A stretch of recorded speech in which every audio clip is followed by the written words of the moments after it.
हरे कृष्णा। कैसे हैं आप? उम्मीद करता हूँ आप और आपकी फैमिली सब हेल्दी होंगे, सेफ होंगे। मेरा नाम है नितिन नाथ शर्मा और असेट मैनेजमेंट अंडरस्कोर आयुर्वेदा में आपका स्वागत है। तो आज बात करते हैं नए फंड और पुराने फंड्स ने क्या परफॉर्मेंस दी। मतलब आप देखेंगे पिछले एक साल में, पिछले 5 महीनों में जो नए फंड्स आए, तो क्या उन्होंने डबल डिजिट रिटर्न दिया? क्या एनएफओ नए फंड जो हैं आ रहे हैं, जो न्यू फंड ऑफर जैसे बोलते हैं, क्या वो रिटर्न्स दे रहे हैं डबल डिजिट रिटर्न्स के अंदर? तो हम बात करते हैं 2007 की, 2007-8 की बात करते हैं। तब भी नए फंड आते थे वही 10 रुपये की एनएवी पे। आज भी वही है, नए फंड्स लॉन्च होते हैं 10 रुपये की एनएवी पे ही लॉन्च होते हैं स्टार्टिंग में, ठीक है ना। तो उस टाइम क्या होता था कि 2007-8 में जब भी नए फंड ऑफर आते थे, न्यू फंड ऑफर, तो 10 रुपये की एनएवी पे आते थे और जब ओपन होते थे, मतलब 10 दिन बाद, 15 दिन बाद, तब तो टाइम लगता था थोड़ा, 15 दिन बाद ओपन होते थे, अब तो जल्दी ओपन हो जाते हैं। तो सीधे एनएवी मतलब 11 टच करती थी, मतलब 10 रुपये की एनएवी सीधे 11 पे। आज की डेट में एनएवी आती है 11 पे, लेकिन कुछ टाइम बाद आती है, तुरंत नहीं आती। कुछ फंड्स में जल्दी रिकवर कर जाती है, लेकिन बहुत से फंड आप देखो तो कम से कम 6 महीना, 8 महीना, एक साल के अंदर बड़े आराम से 11 रुपये एनएवी आ जाती है। तो पुराने फंड्स की अगर बात करें तो इधर एचडीएफसी डिफेंस फंड आया था जून के अंदर, तो 10 रुपये की एनएवी पे आया, वो भी नया फंड। मज़े की बात यह है कि तब भी 10 रुपये की एनएवी पे आते थे, अब भी 10 रुपये पे, कोई चेंज नहीं है। तो जून में आया तो एनएवी आज उसकी हो गई 13 रुपये 25 पैसे, 13.25, जिसमें अगर सीएजीआर रिटर्न देखें एनएफओ से तो 83% के रिटर्न है और एब्सोल्यूट रिटर्न 32%। अभी 5 महीने हुए हैं इसको आए हुए, ठीक है।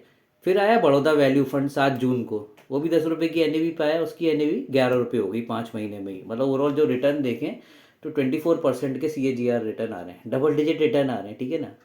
H D F C non cycle consumer fund, ठीक है ना, ये 12 जुलाई को आया था 10 रुपये पे, इसकी एन ए वी 10.92 है, ये भी 28% के रिटर्न दे रहा है C H G R scheme launching से, इसको 4 महीने हो गए। Axis Nifty I T index fund आया था 14 जुलाई को, ये 10.79 एन ए वी हो गई 10 रुपये की, 24% प्लस रिटर्न है इसके भी। यूटीआई बैलेंस एडवांटेज आया 10 अगस्त 2023 को, ये 10 रुपये की एन ए वी 10.24 है, 9.32% के रिटर्न है, 3 महीने हुए हैं। बजाज फ्लेक्सी कैप फंड आया 14 अगस्त 2023 को, इसकी 10 रुपये की एन ए वी 10.46 है, ठीक है ना। और ये एन ए वी जो बता रहा हूँ आपको 17 नवंबर 2023 तक की है सारी की सारी। तो 10.46 हो गई बजाज फ्लेक्सी कैप की एन ए वी। तो 18% के रिटर्न आ रहे हैं, 18% प्लस के 3 महीनों में। H D F C transportation and logistic fund आया 17 अगस्त 2023 को, 10 रुपये की एन ए वी पे, तो वो 10.9 एन ए वी होगी, 40% के रिटर्न है।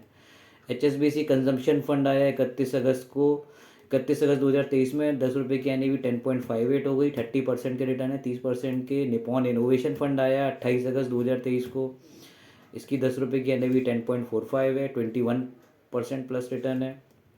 H D F C technology fund आया 8 सितंबर को, 8 सितंबर, अभी 2 महीने हुए हैं, 10 रुपये की एन ए वी 10.14 है, अब कल थोड़ी बढ़ गई होगी। मतलब ओवरऑल देखें तो ये 8 से 9% की रिटर्न जनरेट कर रहा होगा अभी। कोटक मल्टी एसेट फंड आया 22 सितंबर 2023 को, इसकी 10 रुपये की एन ए वी 10.23, 15% के रिटर्न है, 2 महीने के, अभी 2 महीना ही टाइम हुआ है, बहुत ज़्यादा अभी टाइम भी नहीं हुआ है। D S P multi asset allocation आया 27 सितंबर 2023 को, 10 रुपये की एन ए वी 10.23 हो गई है, 17% के रिटर्न आ रहे हैं। H D F C pharma fund आया ये 4 अक्टूबर 2023 को, मतलब पिछले महीने ही, तो इसकी एन ए वी 10.53 हो गई। लोग कह रहे थे फार्मा में रिटर्न नहीं आएगा, लेकिन हाँ, फार्मा में रिटर्न बना इधर, काफ़ी अच्छा रिटर्न बना, 52% के रिटर्न आए सी ए जी आर, 1 महीना हुआ है अभी। और बड़ौदा बी एन बी परिवार स्मॉल कैप, ये 30 अक्टूबर को, 30 अक्टूबर को, मतलब अभी 1 महीना भी नहीं हुआ देखा जाए तो, इसकी एन ए वी 10.32 है। तो इसमें सबसे ज़्यादा आपको दिख रहा होगा सी ए जी आर 84% के, लेकिन वो धीरे धीरे जैसे टाइम बीतता जाएगा तो सिंगल डिजिट, डबल डिजिट के अंदर रिटर्न आपके जनरेट हो जाएंगे। मतलब एवरेज आपको कहने का मतलब है 12% के रिटर्न जनरेट दिख जाते हैं। और अभी बिरला ट्रांसपोर्टेशन एंड लॉजिस्टिक आया था और कोटक कंजप्शन, तो अभी इसकी एन ए वीज अभी आई नहीं है। तो कहने का मतलब ये है कि एन एफ ओज के अंदर, म्यूचुअल फंड के जो एन एफ ओज आते हैं 10 रुपये से, तो ये धीरे धीरे करके अच्छे रिटर्न्स जनरेट कर रहे हैं। जहाँ आप बैंक में, पोस्ट ऑफिस में 3 साल 5 साल आप रखते हो पैसा, वहाँ म्यूचुअल फंड के एनएफओस के अंदर आप रखिए, तो आपको ओवरऑल देखें तो डबल डिजिट रिटर्न बड़े इजीली मिल रहे हैं और आगे भी मेरे ख्याल से मिलते रहेंगे, क्योंकि इकोनॉमी अच्छी ग्रो कर रही है, फास्टेस्ट ग्रोइंग इकोनॉमी है भारत की। तो अभी रिसेंटली बजाज ने एक एनएफओ लॉन्च किया है, ये बजाज बैलेंस एडवांटेज फंड। वैसे तो बैलेंस एडवांटेज फंड काफ़ी चल रहे हैं और अच्छे रिटर्न्स डबल डिजिट दे रहे हैं, पुराने जितने भी है, लास्ट यूटीआई का भी आया था ये तो खैर, और उससे पहले एचडीएफसी का भी है, आईसीआईसी का भी है, ज़्यादातर सारे म्यूचुअल फंड हाउस के पास। एक्चुअली बजाज तो नया फंड लॉन्च हुआ है अभी, इससे पहले इनका फ्लेक्सी कैप आया था, तो वो भी एनएवी उसकी 10 रुपये की 10.46 हो गई, 18% के रिटर्न आए। तो बैलेंस एडवांटेज में क्या होता है, मैं आपको पहले मैंने बताया था कि डेट और इक्विटी दोनों जगह पैसा रखते हैं अपना, ठीक है ना, डेट और इक्विटी में पैसा रखते हैं। और ये जो जो पहला ये जो बजाज बैलेंस एडवांटेज आया है, ये कह रहे हैं कि financial insight plus behavioural science, मतलब ये कह रहा है कि फर्स्ट ओपन एंडेड ऐसा फंड लाए हैं जो इंडस्ट्री में फर्स्ट है अपने आप में। अब ये क्या कह रहे हैं कि जो हमारा जो ब्रेन होता है, जो लेफ्ट ब्रेन होता है और राइट ब्रेन, तो लेफ्ट ब्रेन होता है बहुत स्लो होता है, ठीक है ना, लेजी टाइप होता है, और जो राइट ब्रेन होता है वो फास्ट होता है, ऑटोमेटिक होता है, मतलब हर चीज़ की जांच करके, इमोशन लेस होता है। मतलब राइट, हर आदमी में इमोशन होता है, ठीक है ना, तो लेफ्ट वाला जो अपना जो ब्रेन है वो हमारा इमोशन पे चलता है, और वो राइट वाला हमारा डेटा पे चलता है। तो वो ये इन्होंने इसको एक क्लब कर दिया है उसको बैलेंस एडवांटेज के लिए, कि भाई ये इमोशन लेस नहीं करेंगे। जैसे ज़्यादातर क्या होता है जब मार्केट में, जब ग्रीड एंड फियर का आपने सुना होगा, जब ग्रीड एंड फियर का होता है तो सेल जोन होता है, बाय जोन होता है। तो लोग क्या करते हैं, जब मार्केट जब गिर रहा होता है तो लोग अपना पैसा निकाल देते हैं म्यूचुअल फंड से, जबकि एक्चुअली जब गिरते हुए मार्केट में हमें खरीदना चाहिए, और जब मार्केट बढ़ जाए तो हाँ वहाँ पर अपना इक्विटी प्रॉफिट बुक करना कि हमको डेट के अंदर आना चाहिए। तो यही होता है, यही करना चाहिए, लेकिन हम लोग उल्टा करते हैं। पब्लिक जितनी भी होती है ना, जो इन्वेस्टर्स होते हैं, जो उनको कोई एडवाइज़र नहीं होता जिनके पास, और जो खुद ही अपना इन्वेस्ट करते हैं, क्योंकि जब मार्केट जब गिरता है तो एकदम से इन्हें चारों तरफ नेगेटिव न्यूज़ आ जाती हैं, तो लोग कहते हैं कि भाई जो मिल रहा है उसको हम ले लेते हैं, ठीक है ना, तो अपना जो टेम्परेरी लॉस है उसको परमानेंट लॉस में बुक करके चले जाते हैं। अब मार्केट वॉलेटिलिटी देखिए कितनी बार आई, 2007 से लेके 2023 में आप देखेंगे भाई, 2007 में तो आपको पता था लेमन ब्रदर क्राइसिस था, ठीक है ना, फिर उसके बाद डिमोनेटाइजेशन हुआ 2016 के अंदर, फिर कोविड क्राइसिस आया 2020 के अंदर, फिर रशिया यूक्रेन वॉर आया। तो ये मार्केट में अप एंड डाउन्स बने रहते हैं, लेकिन हमें क्या करना होता है कि हम क्या करते हैं कि भाई ज़्यादातर जो एडवाइज़र्स होते हैं वो अपना पैसा लिक्विड में रखते हैं, मैं भी अपना लिक्विड में रखता हूँ क्लाइंट्सों का। जब मार्केट में जब करेक्शन आता है तो हम थोड़ा इक्विटी के अंदर चले जाते हैं, तो हमको उसको बुक कर देते हैं। लेकिन यही काम एक फ़ंड करे तो ज़्यादा बेटर है। लेकिन एक्चुअली इनके फंड्स के जो रिटर्न्स होते हैं ना, ये एफडी प्लस ही रिटर्न्स रहेंगे आपके, बहुत ज़्यादा आप इससे उम्मीद नहीं करिएगा। मतलब एफडी से 3% ज़्यादा, मतलब कहने का मतलब डबल डिजिट रिटर्न आ जाएंगे विथ सेफ्टी और लिक्विडिटी। तो बैलेंस एडवांटेज का रोल यही होता है कि जब आपका जब मार्केट जब गिर रहा हो तब आप अपना इक्विटी बढ़ाएं, और जब मार्केट जब बढ़ जाए तो अपना इक्विटी कम करें। तो इन्होंने मॉडल बताया है जो बैलेंस एडवांटेज फंड का, क्वांटिटेटिव प्लस बिहेवियरल मॉडल, ठीक है ना। तो बिहेवियरल मॉडल में ये यही कह रहे हैं कि ये अपना पीपीबी मॉडल पे चलेंगे ये, और इंडस्ट्री का ये पहला फर्स्ट है कि जब मार्केट में बिहेवियरल मॉडल क्या कहता है, ये देखते हैं कि करेंसी, आपकी करेंसी कैसी चल रही है, कमोडिटी कैसी है, बॉन्ड कैसी है, इक्विटी कैसी है, ये बिहेवियर चेक करेंगे। जब करेंसी से, जैसे आपको बोला जाए कि मार्केट का आज कैसा चल रहा है तो आप तो सेंसेस देख के बता दोगे, लेकिन आपको बोला जाए कि करेंसी आप चेक करो करेंसी से मार्केट बताओ कि कैसा चलेगा आने वाले टाइम में, तो करेंसी से ये आपको एक अनुमान लगा के देंगे कि आने वाले टाइम में मार्केट के क्या व्यूज़ रहेंगे, कि पॉजिटिव रहेगा कि नेगेटिव रहेगा। अगर देखिए करेंसी बहुत ज़्यादा वॉलेटाइल है तो हाँ आने वाले टाइम में फ्लक्चुएट है।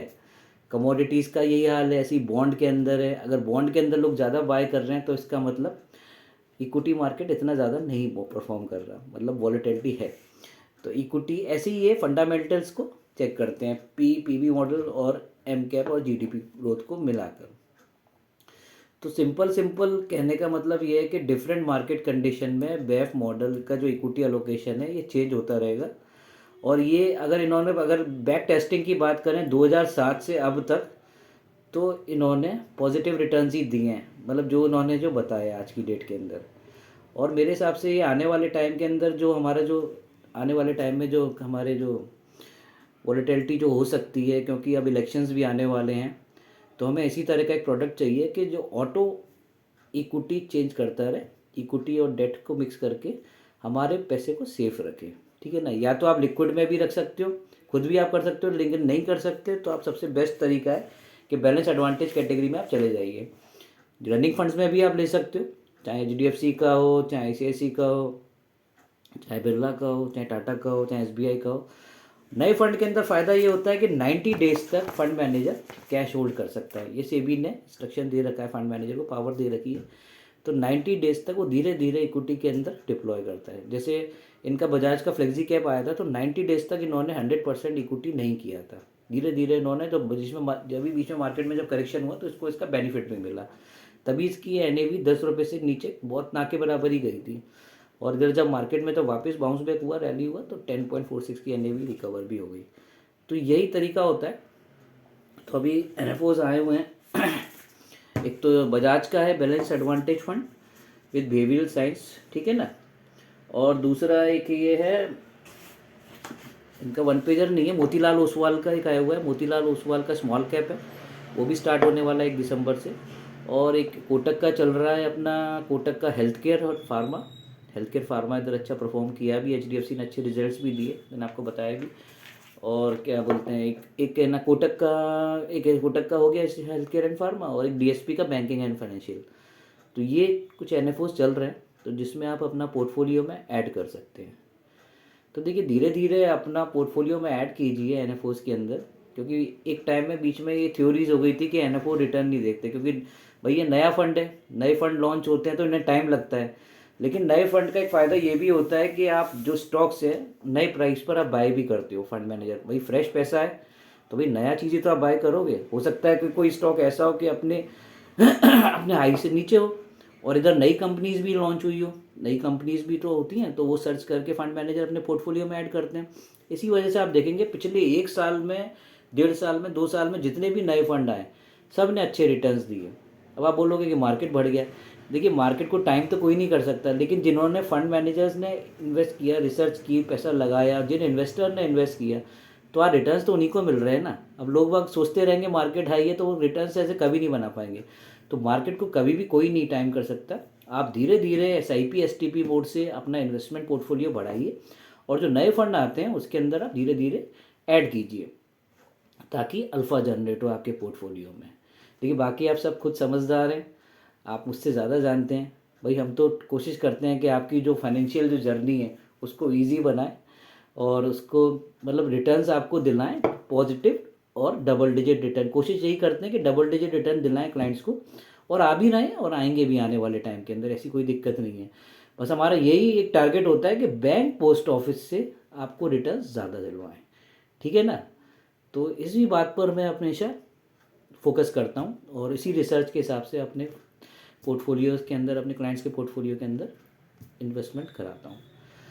तो बाकी आपको सब पता ही है, इसमें कोई नई बात नहीं है। तो इन्वेस्ट कीजिएगा इसके अंदर थोड़ा थोड़ा। बजाज के अंदर अपना आप कोटक में भी कर सकते हो, इधर DSP में भी है, और उधर मोतीलाल का है, भाई स्मॉल कैप है। मोतीलाल की तो एक्सपर्टाइज है स्मॉल कैप मिड कैप पे, तो आप कर सकते हो। धीरे धीरे ऐड कीजिए पोर्टफोलियो। मैं ये नहीं कह रहा अपना 100 का 100 रुपये आप उसी में लगा दीजिए, लेकिन अगर 100 रुपये आपका इन्वेस्टमेंट है तो 10 रुपये 20 रुपये ये आप इन्वेस्ट कर सकते हो। बाकी लिक्विड में पार्क करके हम हमेशा की तरह करते ही हैं STP मोड से। चलिए ओके, ध्यान रखिए अपना और अपनी फैमिली का। Bye bye, take care, have a great day.